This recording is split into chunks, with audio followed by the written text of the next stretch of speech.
So yun na nga guys, pagkatapos linisin, yung sobrang linis ng gilid guys, ito guys oh. Lagyan na natin ng B7000. Ayan guys, B7000.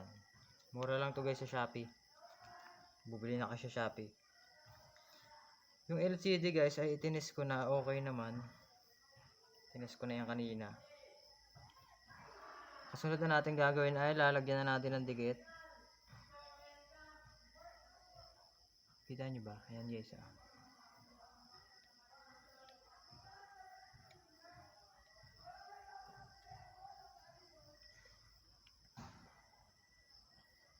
Wag masyadong madami guys. Tama lang.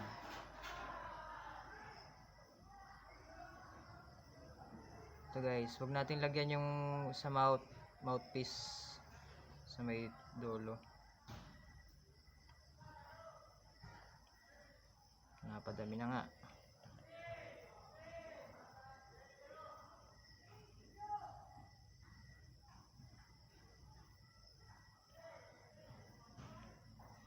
Hindi naman to guys madaling matuyo, kaya okay lang yung matagal-tagalan.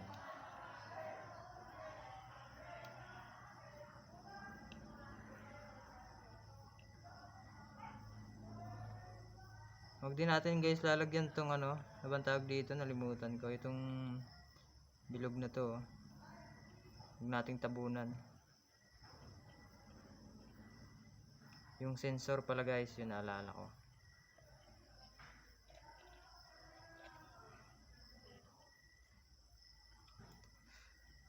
Ito guys, bawasan natin yung dikit dito. Hindi rin maganda yun sa ilalim, lagyan ng marami. Binawasan ko na. Pagkatapos yan guys, ilagay na natin tong bagong LCD. Ito guys, binili ko sa Shopee.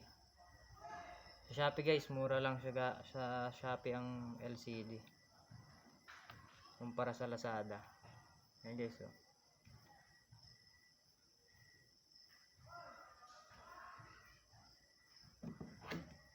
Yun lang guys, isasalpak na natin. Tapos medyo tuunan natin ng kaunti. Huwag nating didiinan masyadong tuon. Mabasag.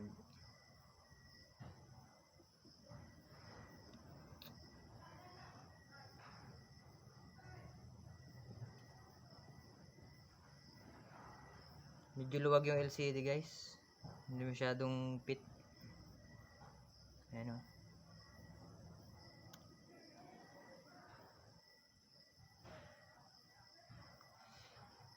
Tuunan ko lang guys ng konting oras.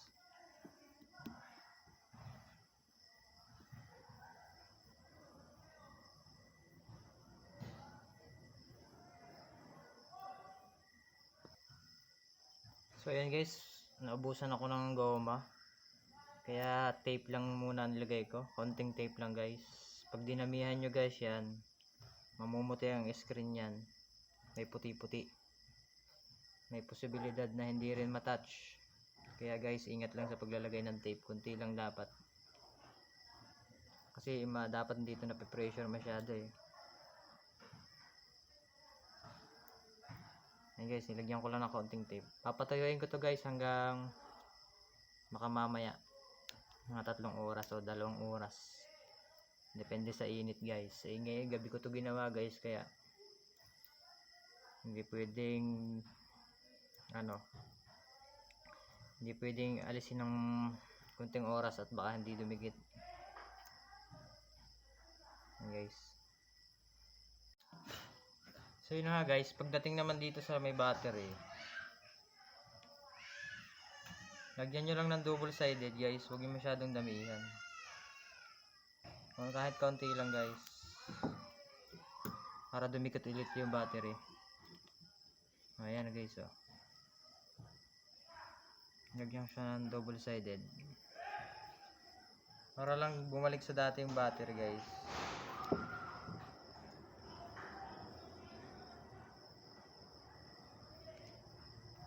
Kaunti lang. Hindi naman kailangan lahat lagyan.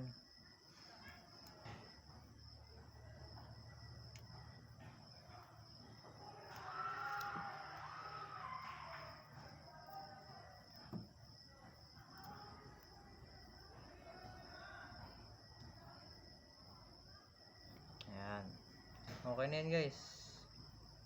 Tapos, lagay na natin yung battery. Alisin lang natin to.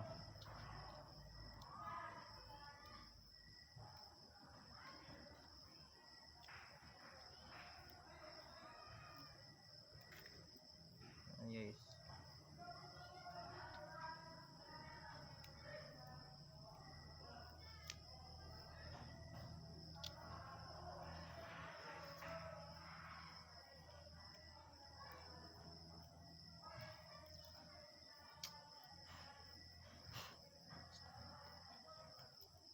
Ayan guys, lagay lang natin yung battery. Salpak natin. Ayan guys. Check natin guys kung nagcha-charge.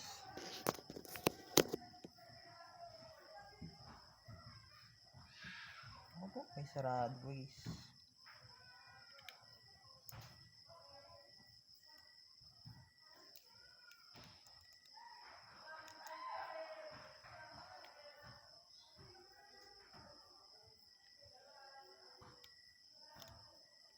Tingnan natin guys kung magcha-charge. Ayan guys, nag-vibrate.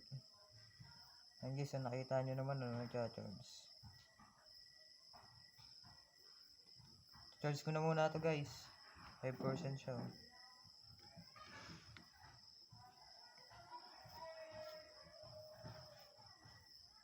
Na guys, kasunod nyan guys is lagay lang natin to cover ng motherboard. Tapos lagay lang natin yung mga tornilyo guys. Pagkatapos lagay natin yung tornilyo, itakip na natin to. Itong back cover, itatakip na natin. Yun lang guys, salamat sa panonood. Huwag kalimutang mag-subscribe, share and react guys. Salamat po guys kung may natutunan kayo. Kahit walang gamit guys, nagagawa natin. Thank you guys. Hello guys, ngayong araw nga pala ay magagawa tayo ng Realme C2 LCD replacement guys. May nagdala na naman dito. Ano pang inaantay natin? Umpisahan na natin to guys. Una guys, kunin natin tong lalagyan ng SIM. Yan guys, oh. Tabi lang natin guys sa lalagyan para hindi nangangalat guys. Tapos guys, pag nag-aalis ako ng back cover guys, dito ko pinapadaan guys sa gilid. Dito sa may anuhan ng SIM. Paikot lang guys. Kukulang ating pang-alis. Buhay pa siya guys, oh. Okay, guys, tanggal na guys. Pagkatapos, kuha na tayo ng screw. Alisin na natin yung tornilyo. Lahat ng tornilyo dito guys, punin lang natin.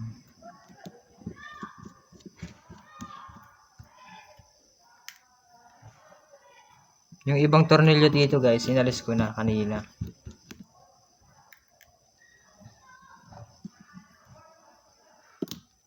Guys, tagkan lang guys. Tabi lang natin to guys. Tapos alisin na natin tong flex guys.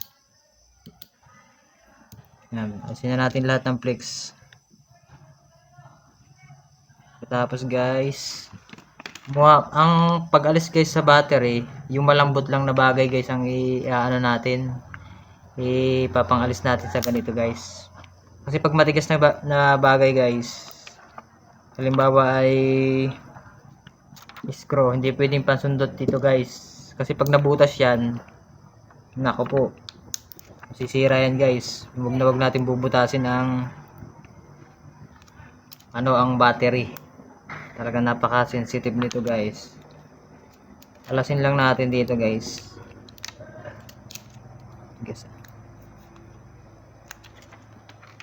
Dapat guys malambot na bagay lang. Tandaan nyo yan.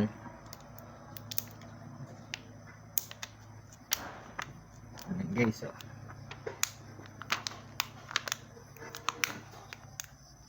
Kasi delikado to guys. Matigas. Kung may heat gun kayo guys, kahit kayo ng heat gun, para matanggal yung dikit agad. Wala kasi ako guys gamit. Pero pag wala kang gamit guys, mano-mano lang. Huwag niyong bubutasin guys ang battery. Nakakapagbayad kayo ng malaki sa may-ari.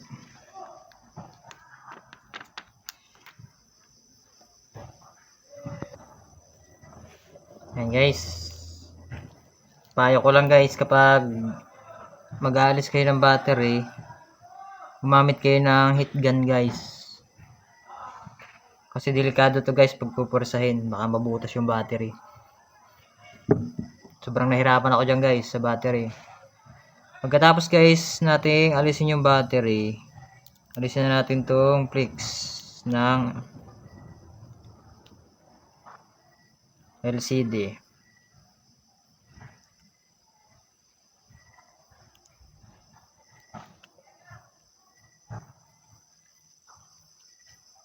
Guys, ito ay tuklap na yung iba dito guys. Madali-dali na itong alisin. Kukulang guys yung pinapang ko. Pag may kayo guys, pag may tawag dito, pag may kayo, pag may heat gun kayo, mas maganda guys, i-heat gun nyo na lang guys. Yan guys, oh. Kalas na, nasira na. Naku po. Hindi nadamay lahat guys. Sobrang dikit. Guys, nasira na LCD. Sobrang dikit guys. Ish. Ay, naku po. Luma na rin talaga guys yung kanyang guys. Luma na yung kanyang cellphone. Gato na yung mga ayun, oh. Grabe yung dikit, ang dami guys. Guys, LCD nya guys. Nawasak ko na. Ayos lang yan guys, pero wasak naman na sadya yan. Sira din yung kuko ko. Pagkatapos guys, alisin nyo yung mga dikit dito sa gilid guys. Ayan, oh. Alisin nyo yan. Kutkutin nyo yan guys. Ang dami, oh. Sobrang daming dinikit nung naggawa nito. Dikit to pala guys ay ginawa na dati. Nabasag lang ulit. Sobrang daming pandikit na nilagay, oh. Alisin lang natin. Yan guys. Ang dami. Abot dito, oh. Kaya palang hirap alisin. Kung maglalagay kayo guys ng pandikit, hindi naman masyadong madami. Kagaya nito.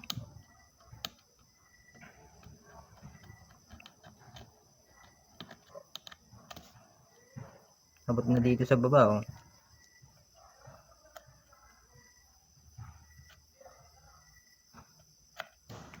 Naku po. Ay, sumabog na. Ito guys, wasak na yung kanyang gilid, oh. Buti hindi natuluyan. Wala na mag-handle dito sa kung natuluyan to.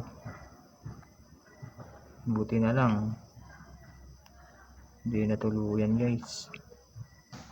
Yan, alisin lang natin yung mga dikit. So yun na nga guys, malinis na. Natagalan ako guys paglilinis. Pinaroward ko na lamang.